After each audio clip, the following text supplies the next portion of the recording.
underway. What can SMG pull out of the hat? It's going to need to be a hell of a performance from them. Instant DC, the classic C move. Sounds again.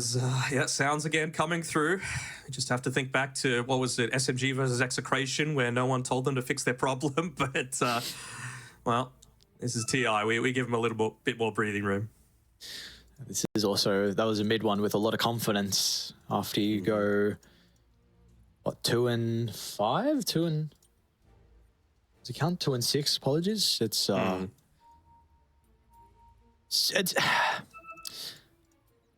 been rough for SMG, which is really sad to see. The fact that, you know, with how dominant they looked in the C-qualifiers, and that was like, for people that didn't see, I mean, SMG just blew everyone apart. It wasn't close. Grand final was absolutely obliterated Blacklist, who were the probably favorites heading into it. I mean, some big names on that team, and SMG beat them twice. It just was not even close. Yes, oh, 2-0 and 3-0. So, and unfortunately, your Mastros was a very stable person. You couldn't ask for a better stand-in in MC. Again, you know, we've seen so far at OG, you know, he's had top 4 and top 6 at different tournaments so far this year when he stood in for OG. And again, if we go back to 2018 with Ninjas in Pajamas, there was a top 6 at Kuala Lumpur Major. You could not ask for a better stand-in as well from MC, and he's going to have to, you know, help get the boys over the finish line on his Centaur, you know, platinum tier. Let's see what he's able to do with it as well. SMG aren't out of it just yet, but we need this experience to shine in this game for them. Do indeed, and I mean, SA, they're doing it for the pride of the region. You know, we had a few surprises come through. Thunder really taking it to a lot of teams. Unfortunately, eliminated already. Keatstars, they're through. They're going to be part of the playoffs moving forward. And so you get some Brazilian Dota representation coming through. Beast Coast, unfortunately, eliminated. So EG want to make sure that Keatstars aren't the lone SA team. And we know how much of a deep lower bracket run EG is capable of. I was trying to scout some wards. I think he just got too close, in fact. No, he wanted to be able to scout out the observer ward. It still saw him, the one on the left. Did it? Oh, okay, yeah, sorry, yeah. I thought it was he who was positioned a little bit more to the left. So we'll have rid of the observer, but nothing is going to happen as of it. Looks like we'll get a 2 for 2. Bit sneaky positioning from Matthew. In fact, he's going to yoink the bounty in front of mid one. So sure, yeah, 3 bounties instead. I mean, if you ever want a crash course in how to annoy people, just watch Matthew Bounty Hunter replays. He just does so much. And of course, it's one of these position 4s that have the potential to, you know, somewhat scale into the later stages, right? Like if you go Boots of Bearing, you might choose to go down the Aghanim Scepter route. We've seen bounties go like a Phylactery instead, just for a little bit of an extra movement speed slow, allow them to stay out on the map. Or you can even just build like, you know, Solar Crest and buff up the likes of your CK. We've spoken a lot about this Conquer and your potential heroes to address in the mid lane. We've seen OD from Somnus have a great showing. What do we feel about the Earthshaker for no one here? Feels pretty good, honestly. Like one of the big strengths of the Conqueror is that you outlast hit a lot of people, and Earthshaker certainly isn't one of them with the Enchant Totem aspect. The big difference maker that I'm really seeing is that you're just able to make so much more consistent plays as the Conqueror relative to the Earthshaker, right? Like you're always a threat. It's basically only relying on the Tidebringer, and you don't even need to fully commit the body. Or just actively building into stats as opposed to something like the Blink Dagger.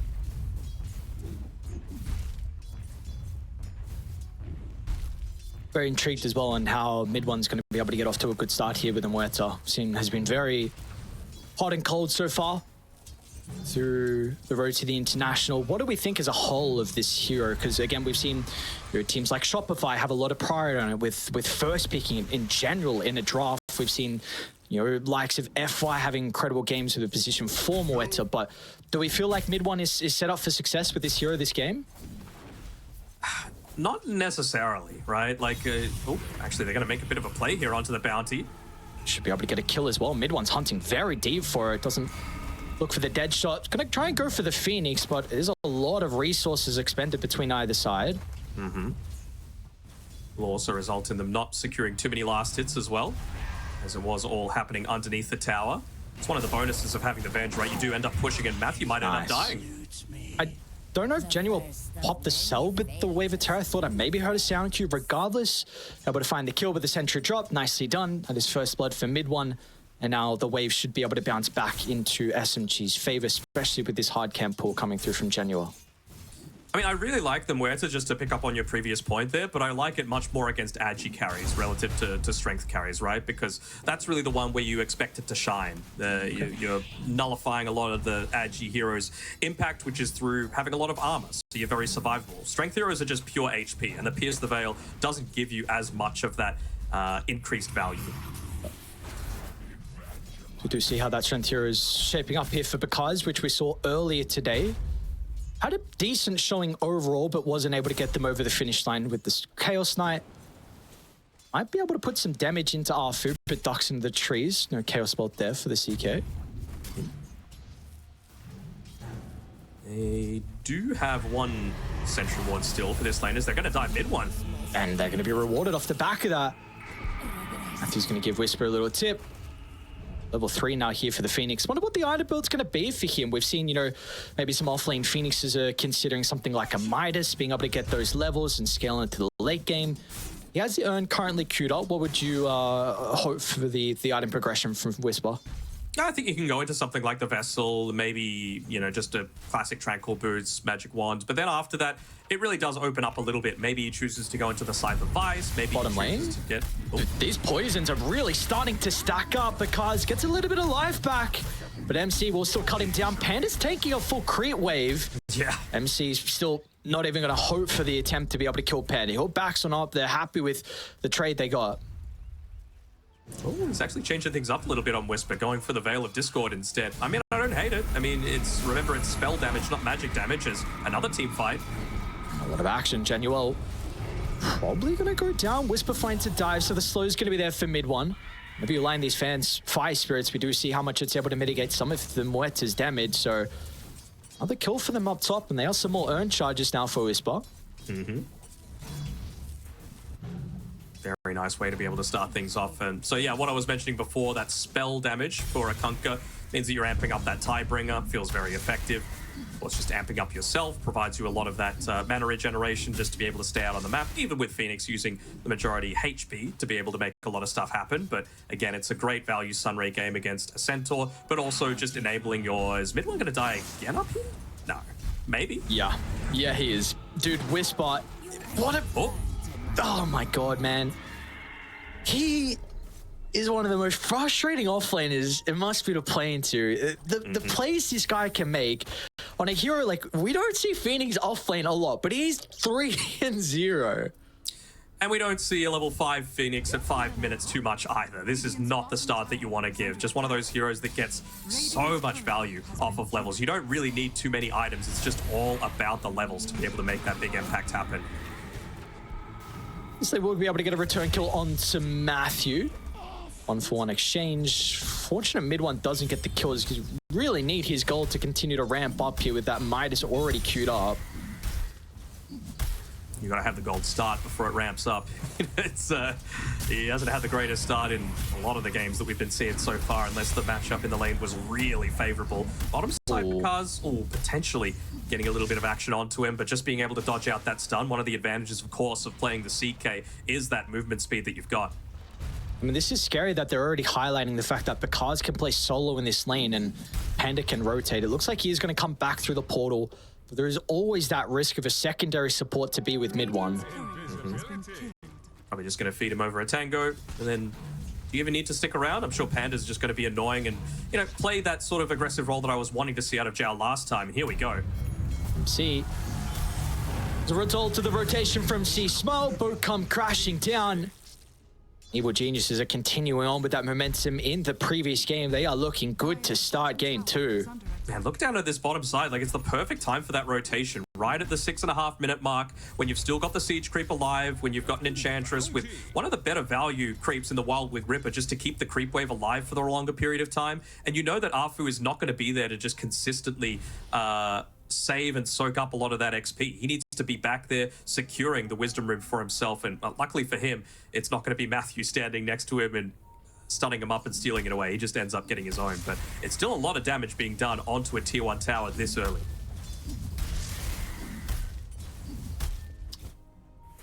It's going to continue to be a concern, the fact that C-Smile can make these easy transitions to the side lanes compared to no one on the Earthshaker. Like, he needs his Blink Dagger. Maybe if you get a haste, you might move. Without that, you're not going to be looking at it. And even Radiant supports have the capability to be able to secure these runes as well. And, well, they're currently top lane, putting some pressure onto mid one. We're already got a movement through the portal, so mid one's going to be very cautious positioning. They can dive the tower thanks to the Wildwing Ripper. And if required, they got a supernova as well to drop. They're just going to turn and try and kill the egg, but they're both going to die in the end. It will not matter. This is already at a very scary territory for the boys from Southeast Asia. Yeah, and this is what the Enchantress is capable of. This is why you pick it, to make these sorts of aggressive plays. And, you know, I suppose having a hero like the Chaos Knight to be able to pair together with, you are one of the more self-sustaining heroes for the laning stage. But, you know, once this movement happens, once the Centaur has his level 6 and his Vanguard, he just doesn't see the value sticking on that bottom side. There's no siege creep to be able to play around with, so you're not going to lose your tower anytime soon, and you end up being able to take away the enemies. So it's already a 4K lead at 8.5 minutes. Radiant's bottom tower is under attack. How do you make plays when you're behind as well on SMG? You do not have supports to do that.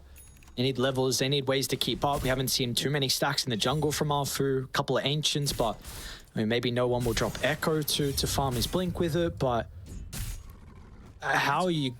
It's just the little things, honestly. Like with Arfu, when he was securing that Wisdom Rune previously, he could have stacked the Ancient camp to the very right-hand side of the map, and he didn't. You know, it's clear that EGF got him flustered. He doesn't end up getting another stack off of the Ancients just there, even though he tries to. And he's almost level 5, so he's approaching that level 6. But the big thing that I'm seeing is lacking is another gank attempt. It's going to be the timing on the... Yeah, perfect there from Arfu. Will mitigate some of the effectiveness out of C-Smile's ultimate, but it will not stop them from getting Januel. They might not be done, dude. Matthew's going to be able to charge on forward for Arfu. They'll TP in MC, but can they get the turnaround? It's a big Echo Slam, but all they get is a bounty. Now MC will even turn to C-Smile. A stray fissure from downtown. They'll need the damage from the Weta to maybe even get more as well. With the calling drop, the silence mid one actually dragged back to Phoenix. These are the kills that they need from SMG to get back into this second game. That is a much needed rotation from the offlaner and the carry. Just like that, they're back into it. Maybe just getting a little bit too confident, right? Like, it's pre-10 minutes, diving almost a tier 2 tower. Matthew ends up going down to be able to start things off, and it looks like he's going to be able to secure the haste before he gets ganked with that Dust of Appearance. But yeah, maybe just getting a little bit too deep there, and suddenly you've got a bit of a game on mind control, right? He's all the way up to second on net worth off the back of that. Might be dead though, on mind control. Yeah, he's taking damage. The toughness toy. He almost tried to get down, but nah, not going to be the case. Kaz hasn't been getting too active across the map, and as a result, with all his farm, top of the net worth, 5,400, armlet completed, and the mid-siege will continue with the catapult, along with the Dark Troll Summoner. We're still lacking these ultimates to be able to play with now on SMG because of the use prior. His tower should go down without a defense. Yeah. The boys coming out, the Skelly boys, just allowing them to take so much of this map control so early. Kaz even just using his Phantasm Illusion to put a little bit of that pressure down on the bottom side. Might actually be using it to scout out if there are any stacks inside of the Dire Ancients area. Looks like he might be just trying to influence the wave a little bit. That full damage to the next creep wave. And this is how a player like Kaz just accelerates his farm so much, as he got a little bit of a hunt going on, or it might just be a scouting mission from Matthew. So they do have Genuel in a decent position. Looks like they'll just go for the Vengeful Spirit instead. Try and be able to land some of the track kills. They're actually going to try and Stampede to protect him, so they are starting to move on over. A smoke with Arfu and no one. Blink has been delivered. You need a juicy kill than Panda. That is not enough to reveal this Blink. Great positioning though from the Enchantress. They might just have to go for it. And they will. A couple of Enchant Totems will secure the kill. He's going to make him work for it, but won't actually stand too long without only 1 point in the Nature's attendance. 0 in the Untouchable as well. That's the thing that ended up making sure that he wasn't able to survive through all of that. So still, you do your job though, right? Blink reveal onto a position 5, not exactly the situation that you're wanting. We're talking positives. Mid one, he's been able to get the Midas picked up, and he's working towards that Maelstrom. I'm just concerned of who is going to be taking this this big Ancient stack, right? Matthew? But he's so fast. Phase boots Winleys with the track. Yep. He's out. Bottom lane, MC. He's going to potentially go down. Bakaz has dived incredibly deep for it, and no one might have to drop the Echo Slam for the kill, and will do so. They're starting to move down, though, from Evil Geniuses. They're pinging out this gigantic stack as well, and what better hero to take it than the Kunkka? I believe he's got the Blade Mail coming out to him as well, so very, very keen to start this fight happening. And again, without the Echo Slam available, without the Maelstrom up on the Muerta, you are very vulnerable to losing this one. Yep. Looks like Panda's even going to place down a Sentry Ward to stop the stack from happening, but if you want to invade, you want to steal this one away. You've got all your spells available. Yeah, to go back to the Muerta real quick, like you said with the Midas completed. First Midas we've seen out of Muerta so far at the road to the International. So, yeah, this is a bad situation. Calls for the recovery Midas, and we'll see if he's going to be able to get that time, but someone needs to get this stack. Mm-hmm. It looks like no one at MC are going to do it. It's not going to be the most efficient, but yeah, they'll get it in due time. I mean, MC is really tanky with that Vanguard. Double Edge just 3.5 seconds cooldown. And Matthew's going to be like, thank you very much. I'll take some of that XP. Dire's bottom tower is under attack. They're coming, though. Well, they love this courier snipe. Close as the Conquer. A little bit too far. Wisdom They Rune, still too. get the tower off the back of it. Yeah, the Wisdom Rune, they're going to be looking to set up. They cannot fight. They don't have the health pool. Not in a close area like this. You've got the Supernova threat. This is going to be messy. MC will get the jump. Wisdom Rune's picked up. A pretty good timing out of the banishment. Now the Stampede to reposition, but the backline, no one. He gets swapped into the middle, and now you've got to address the Supernova, and they will not be able to run away from it. That is the messy fight that happens when you take a fight in a close proximity area like that, and Evil Genius is fighting 3 for nothing. 5, 1, and 4 on this Phoenix, and it's looking like another great game coming through from Whisper. That's not even talking about C-Spile. He's been relatively passive this game, just 1, 1, and 3, but I mean, he's just been picking up his farm, doing just classic C-Spile stuff, getting into the Blade Mail, and I mean, he's already felt kind of unkillable, and it's only going to get even stronger once you get that full 4th point into the Sunray. You're going to have a super rich Enchantress who has a Dragon Lance now completed. You're going to have Matthew's Bounty Hunter that can itemize into utility. What do you even want out of the bounty this game? I mean, you can go anything. What are you hoping the bounty is opting for? I wouldn't hate a Solar Crest, personally. I think because he's committed towards the phase boots, you probably don't want to go the drums just because it's not as easy to be able to convert it into the Boots of Bearing.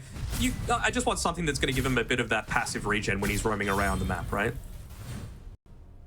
So that he liked the Parvis, but up against this lineup, not sure it's going to be the greatest value.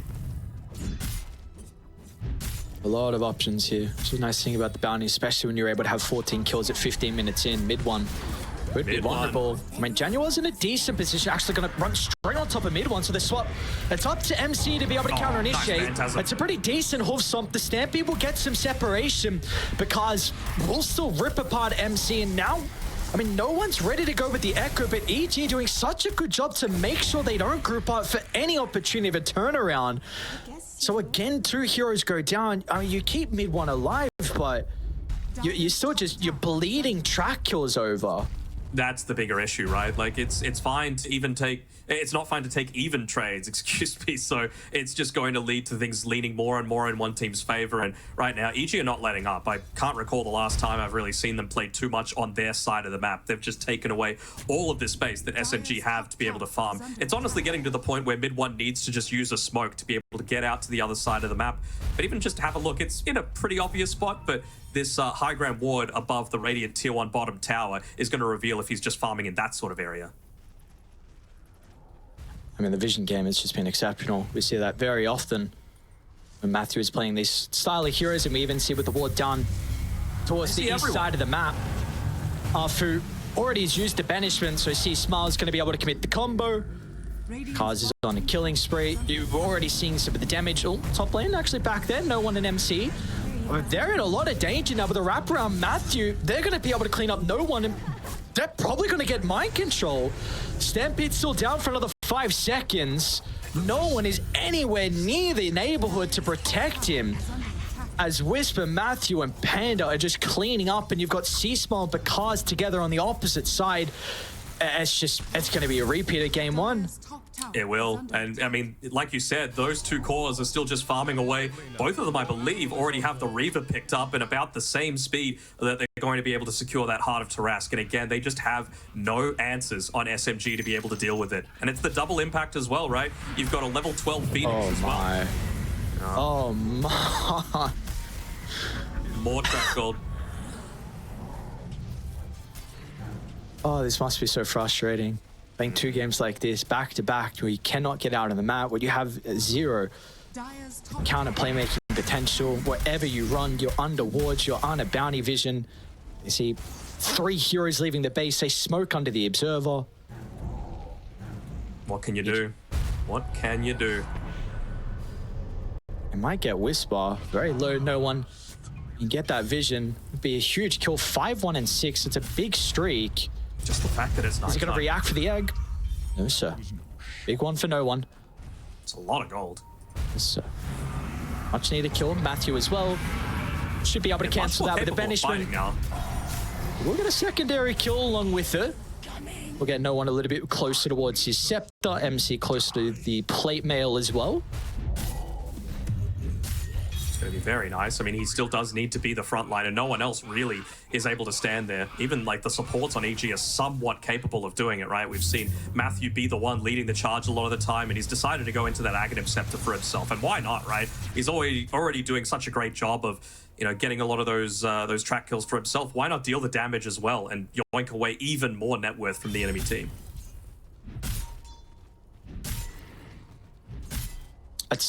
I haven't even noticed, but it's a full duration, pretty much sentry at the die triangle. Yeah. So, yeah, just more farm taken away the bank of mid one and SMG. There's your first heart. And second is now enough gold for Bakaz. You know it's bad when mid one buys his own sentry ward to be able to get rid of it. That is his in the dire triangle. You know, it really does feel like there's been a little bit of a communication breakdown. At least for mid one, he's been able to get that Gossamer Cape, so really nice against the Conquer, even a little bit against the Sea Cape with that initial jump and damage output might enable him to get off the Pierce the Veil. But it's going to be a long road back for him. Yeah. Now no one showing top lane. He's going to be in a lot of danger as well. Whoa, nice, very nice blink. I mean, we see how they're setting up across the map. You've got Genuel, defensive support playing behind the Earthshaker, your second support playing behind mid one, and then MC, the maybe more survivable person around mid lane, just to potentially clear this wave and get out. So again, it's stall out and hope that the supports can just protect the cores whenever they get jumped. But EG, they've had enough. They're like, all right, time for Roche. Let's get this objective and let's just start 5-manning down some lanes. Sure, why not? I mean, it's the safe play to make, right? They waited until it was down on the Radiant side. Instantly, as soon as Roshan went through that twin gate, and they're not even going to wait the full duration. They're letting Bakaz and C-Smile be able to take it. They know that they're capable of taking out mid one, especially if he continues farming underneath this Observer Ward. Oh, dude, what a smoke play. A couple of people hitting Roche, and a couple of people smoking. Oh, you can't hit this Tormentor, man. Oh, silence again, but the calling makes it a little bit awkward for the Phoenix. Do you want to commit now? Mid one, use the Pierce the Veil. They're going to swap in aggressively. Radiant are moving over, and you do not have mind control for this fight. So you'll lose the Wisdom. You're going to eventually lose that Tormentor along with the tier 2 tower as well. Mind control does have a TP if you really needed to do it. Looks like they're feeling content enough, right? It's an 11k net worth lead, 21 minutes in. You don't need the bounty hunter. He's even potentially there to be able to scout out mind control and possibly interrupt any TP that he has to be able to come back and help the rest of his team. Might just choose the more selfish route. Get the farm. Only 500 gold away from the Ags on bounty.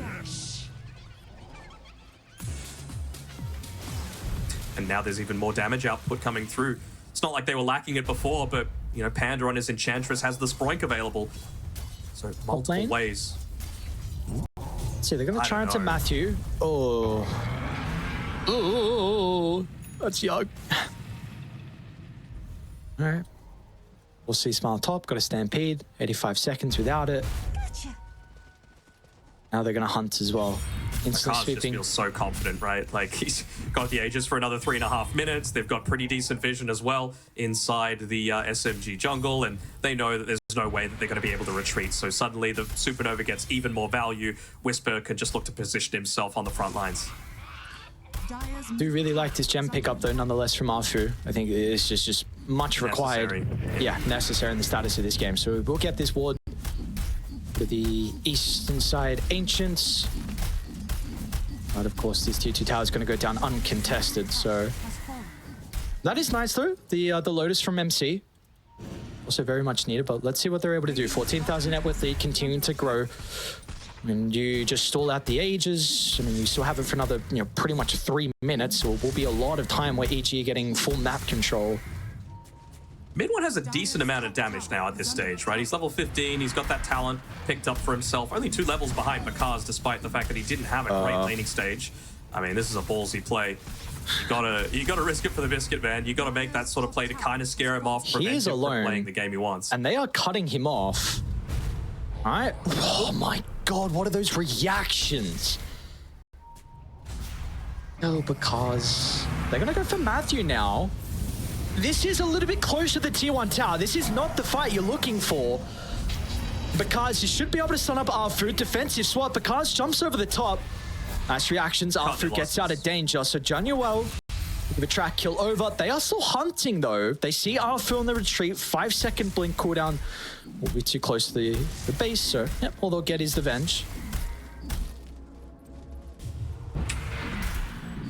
So no one's going into the BKB. I get it. You know, he's got the Aghanim Scepter. I really wouldn't have hated to see him go something like a crit, just because I feel unless they get that jump and convincingly are in an advantageous spot at the start of a lot of these fights, a BKB isn't going to change anything, you know? Like, they've got enough sustain at this point on EG to be able to withstand a lot of that. I mean, Double Heart, Sunray, Enchantress heals as well. You've got 4 staffs coming through. You've got additional movement speed from the track if Bounty Hunter's the one that gets going on.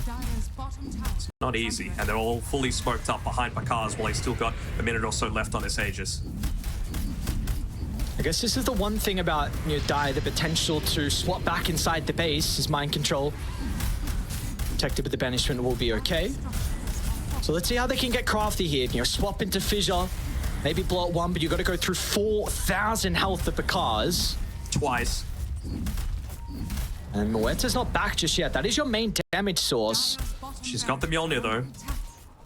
Scepter just completed though. Chris Lock has his Torrent Storm now to work with. It's a Moonshot, not a Mjolnir. That's actually pretty effective now. It's just moved into nighttime, so you've got a little bit of advanced vision on SMG to be able to make plays with.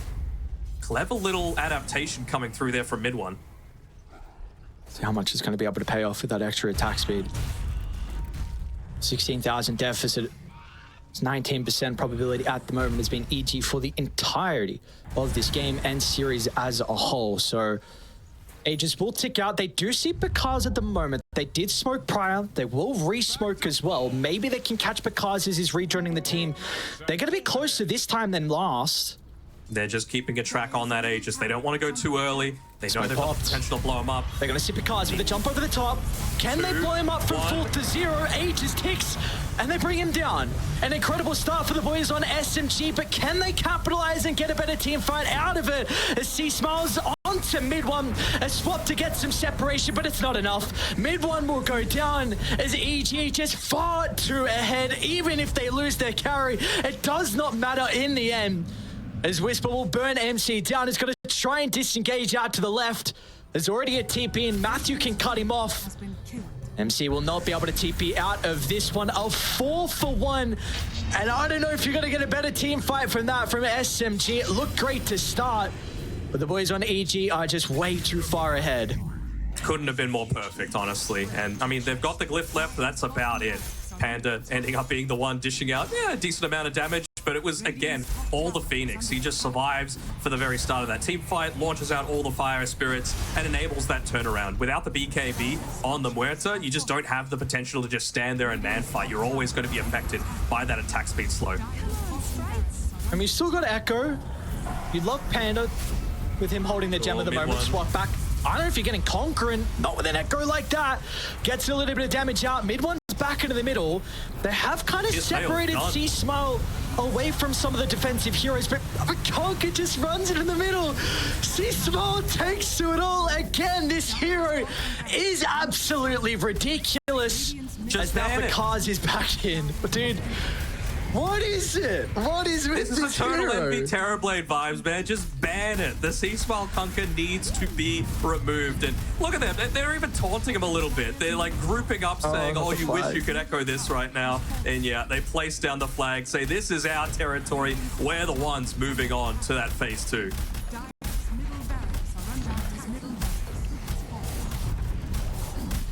Oh.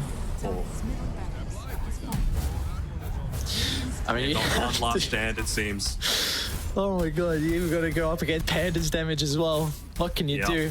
Mid one's back up in 5 with Pierce the Veil. The base is in shambles, soon to be Mega Creeps as well. EG are not looking to leave. We'll poke and prod.